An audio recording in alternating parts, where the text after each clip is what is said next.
नमस्कार, मैं हूं आपके साथ मयंक। आज 21 तारीख है और जो खबरें आ रही हैं उसके मुताबिक अब डोनाल्ड ट्रंप क्यूबा पर हमला करना चाहते हैं।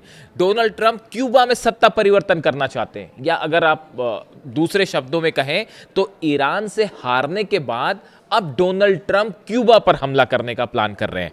देखिए, डोनाल्ड ट्रंप की तरफ से बयान आया है कि आज का दिन जो है वो क्यूबा के लिए बहुत महत्वपूर्ण होने वाला है और इस तरह की खबरें आ रही हैं कि क्यूबा पर हमला कर सकता है अमेरिका। उसके बारे में हम चर्चा करेंगे, लेकिन उसके पहले एक बेहद अहम खबर ये आई है CIA के हवाले से, अमेरिका की खुफिया एजेंसीज के हवाले से ये खबर आई है कि ईरान के शाहिद 136 ड्रोन बड़ी संख्या में क्यूबा पहुंच चुके हैं। ठीक सुना आपने, ईरान के शाहिद 136 ड्रोन्स क्यूबा पहुंचा दिए गए हैं। अगर किसी तरह का हमला अमेरिका करता है तो पलट में करारा जवाब दे सकता है क्यूबा और क्यूबा की सेना। देखिए, पहले मैं आपको खबर बताऊं, सोर्स बताऊं कि कहां से ये खबर आई है। Cuba has acquired more than 300 military drones according to classified intelligence cited by Axios news outlet. देखिए, एक्सियोस के हवाले से ये खबर है और खबर ये है कि शाही ड्रोन्स जो हैं वो पहुंचने शुरू हो गए, बल्कि 2023 से ये कहा जा रहा है कि 2023 से ही ईरान ने अपने ड्रोन्स क्यूबा को भेजने शुरू कर दिए थे।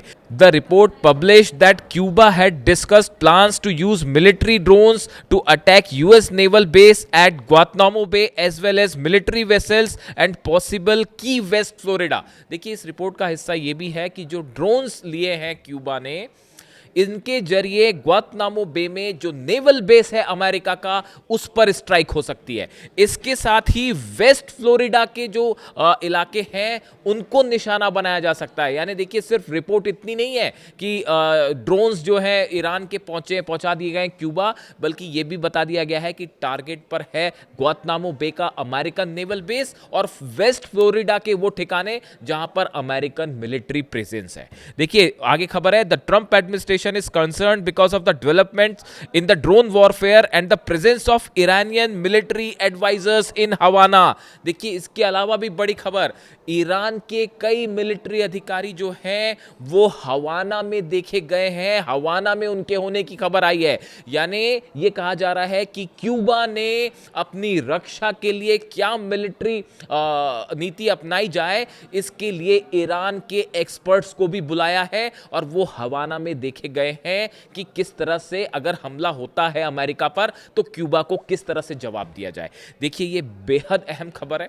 इस लिहाज से अहम खबर है क्योंकि देखिए, ये जो जंग हुई ईरान के साथ 40 दिन के, और अभी भी वो चल ही रहा है, अभी भी वही खेल चल रहा है कि 40 दिन की जंग के बाद वो एक नया प्रस्ताव भेज दिया गया ईरान के पास। ईरान का यूरेनियम का कुछ नहीं हो पाया, मिलिट्री ऑपरेशंस किया अमेरिका ने 40 दिन तक, उसके बाद भी जो है किसी तरह का कोई नतीजा नहीं निकला, बल्कि उल्टा पड़ गया। और नई खबर जो मैंने वीडियो देखा होगा, सुबह ही लगाया मैंने, 42 जो है जेट्स गिरे हैं अमेरिका के।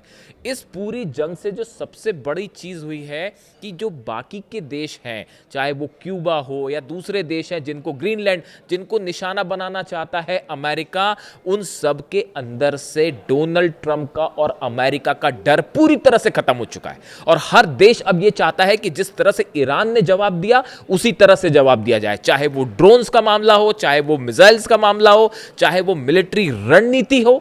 जो ईरान ने एक एग्जाम्पल पेश कर दिया है, मोज़ैक जो रणनीति के तहत अलग अलग अपनी मिलिट्री को डिवाइड किया और उसके बाद जो अपने टारगेट सबको तय कर दिए गए, उनको हथियार दे दिए गए और कह दिया गया कि हमला करिए। ये रणनीति पूरी दुनिया में पॉपुलर हो चुकी है और अब क्यूबा जैसे जितने देश अमेरिका के निशाने पे हैं, उन सबका कहना है हम भी वैसे ही अटैक करेंगे जैसे ईरान ने अमेरिका को धूल चटाई। यानी देखिए, ये ईरान ने एक मॉडल सेट कर दिया है कि अमेरिका को कैसे जंग में हराया जाए, अमेरिका को कैसे आर्थिक मामलों में झुकाया जाए, पटकनी दी जाए। अब इसी को सब फॉलो कर रहे हैं। अब देखिए खबरें, क्यूबा के राष्ट्रपति मिगुएल डियाज कानेल ने सोमवार को अमेरिका को भारी खून खराबा होने की चेतावनी दी है। क्यूबा के राष्ट्रपति ने कहा कि क्यूबा पर अमेरिकी सैन्य हमला करने पर अमेरिका को भारी नुकसान भुगतने के लिए तैयार रहना होगा। ऐसा उन्होंने डोनाल्ड ट्रंप प्रशासन द्वारा नए प्रतिबंध लगाए जाने के बाद कहा।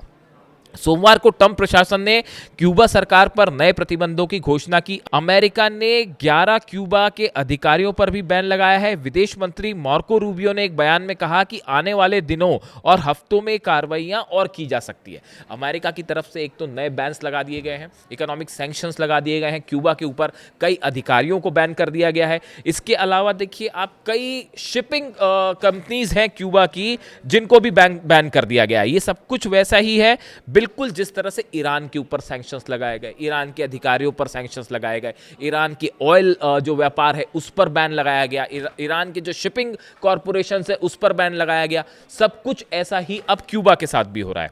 देखिए अमेरिका ने बुधवार को क्यूबा के पूर्व राष्ट्रपति राउल कास्त्रो पर हत्या का मामला दर्ज किया गया है। उन पर 1996 में 2 नागरिक विमानों को गिराने का आरोप है। देखिए अब ये भी बड़ी हैरान करने वाली खबरें आती हैं। कभी तो मुझे लगता है कि ये हो क्या रहा है अमेरिका में। 1996 में 1996 में अभी क्या चल रहा है, 26 चल रहा है, मतलब आप गिन लीजिए कितने 36 साल पहले 2 प्लेन गिरे थे अमेरिका के। जो क्यूबा का आरोप ये था कि ये हमारे टेरिटरी में अंदर आए, हमारे एयर स्पेस पे अंदर आए, इसलिए हमने इन्हें मार गिराया। जबकि अमेरिका का कहना ऐसा है कि वो क्यूबा के एयर स्पेस के बाहर थे और उनका आरोप है कि राउल कास्त्रो जो हैं उन्होंने ये प्लेन्स गिरवाए। राउल कास्त्रो फिदेल कास्त्रो जो क्यूबा के शासक थे उनके भाई हैं और राउल कास्त्रो पर अब 36 साल बाद हत्या का केस दर्ज किया गया है। इसलिए ये माना जा रहा है कि अमेरिका जो है वो हमला करना चाहता है क्यूबा को लेकर। और कम्युनिस्ट कंट्रीज है क्यूबा, उसके कनेक्शन है रूस से, इस वजह से वो हमला करना चाह रहे हैं। यानी आप देखिए 36 साल बाद जो है वो राउल कास्त्रो पर एक केस दर्ज किया गया है, क्यूबा पर बैन्स लगा दिए गए हैं। इसके अलावा आप अगर तैयारियां देखें तो ट्रंप का बयान आया है हम क्यूबा को आज़ाद करना चाहते हैं। सत्ता परिवर्तन करने के ख्वाब देख रहे हैं, बिल्कुल उसी तरह जिस तरह से ईरान में देखा, लेकिन वहाँ नहीं हो पाया। वेनेजुएला में शायद हो गया क्योंकि वेनेजुएला उतना शक्तिशाली नहीं है जितना ईरान था, लेकिन मामला ईरान में बिगड़ गया। अब वही रणनीति फिर से अपनाई जा रही है क्यूबा में और डोनाल्ड ट्रंप कह रहे हैं हम क्यूबा को आज़ाद करना चाहते हैं। कैरेबियन सागर में अमेरिका का जो वॉरशिप है यूएसएस निमित्ज, वो कैरेबियन सी में भेज दिया गया है और यहाँ से बताया जा रहा है कि यूएसएस निमित्ज जाना ये अंदेशा इस बात का कि बड़ा हमला हो सकता है। अमेरिका का विशाल विमानवाहक युद्धपोत यूएसएस निमित्ज और स्काई स्ट्राइक ग्रुप कैरेबियन सागर में पहुंचा है। द हिल की रिपोर्ट के मुताबिक यह तैनाती ऐसे समय में हुई है जब ट्रंप लगातार क्यूबा के खिलाफ सख्त बयान दे रहे हैं। और ये जो यूएसएस निमित्ज है इसके साथ इसमें जो है कई F-18 सुपर हॉर्नेट लड़ाकू विमान है, EA-18G ग्लोरल विमान है, C-2A हेंगाउन विमान है। इस तरह के कई जो है फाइटर जेट्स भी इसके ऊपर है। ये सब कुछ वैसे ही है जैसे ईरान के आसपास आप देख सकते हैं। इसके अलावा अमेरिका के तमाम जासूसी विमान जो हैं वो क्यूबा के आसपास मंडरा रहे हैं, तो लगातार ड्रोन्स मंडरा रहे हैं और वो ये देखना चाहते हैं, जो एक्सपर्ट्स बताते हैं कि किसी तरह का कोई सहायता तो नहीं आ रही रूस से, चीन से या ईरान से, कोई जहाज तो नहीं उतर रहा है यहाँ पे, कोई शिप तो नहीं आ रहा। वो इसी की निगरानी कर रहे हैं। यानी डर क्यूबा पर हमला करने के दौरान भी ये डर सता रहा है कि कहीं ईरान कुछ जो है मिलिट्री वेपन्स ना प्रोवाइड कर दे।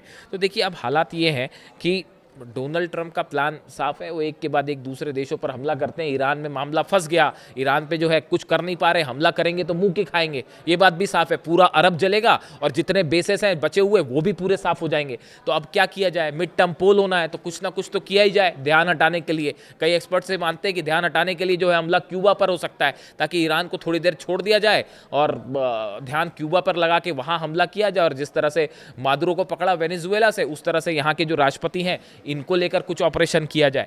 और देखिए विदेश मंत्री जो है क्यूबा के ब्रूनो रोड्रिग्स, उन्होंने एक्स पर लिखा है कि किसी भी बाहरी आक्रमण के खिलाफ हमें आत्मरक्षा का अधिकार है और अगर किसी भी तरह का हमला होता है तो हम इसका करारा जवाब देंगे। ये क्यूबा के विदेश मंत्री ने कहा है। और जो राष्ट्रपति हैं मिगुएल डियाज कानेल, उन्होंने भी ये साफ साफ कह दिया है कि अगर किसी तरह का हमला होता है तो हमारे देश की जनता करारा जवाब देगी और जमकर खून खराबा होगा। यानी देखिए क्यूबा जो है वो किसी भी हालत में अब अमेरिका के सामने झुकने को तैयार नहीं है और वो उसी तरह जंग करना चाहता है जिस तरह से ईरान ने की।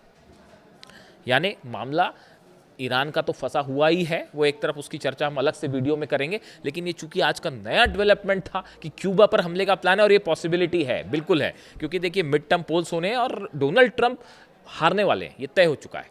जिस तरह से अभी कल एक प्रस्ताव पास हुआ जिसमें जो है 5 रिपब्लिकन जो सांसद हैं उन्होंने भी वोट कर दिया डोनाल्ड ट्रंप के खिलाफ कि ईरान पर हमला मत करिए इस मुद्दे को लेकर। तो इससे साफ है कि मिड टर्म पोल्स में डोनाल्ड ट्रंप की हार तय है और ऐसी सूरत में किसी तरह से अपनी साख बचाने के लिए क्यूबा पर हमला हो सकता है। और आरोप ये लग रहे हैं कि भाई रूस और चीन का प्रभाव बढ़ रहा है क्यूबा में, ईरान का प्रभाव पड़ रहा है क्यूबा में, हमारे आसपास का देश है, तो ऐसा नहीं होना चाहिए, इसलिए हम नया अपने हिसाब से समझौता करना चाहते हैं। उसी तरह से जैसे ईरान से डील करने को तैयार है, करने का दबाव डाल रहे हैं, ईरान तैयार नहीं है।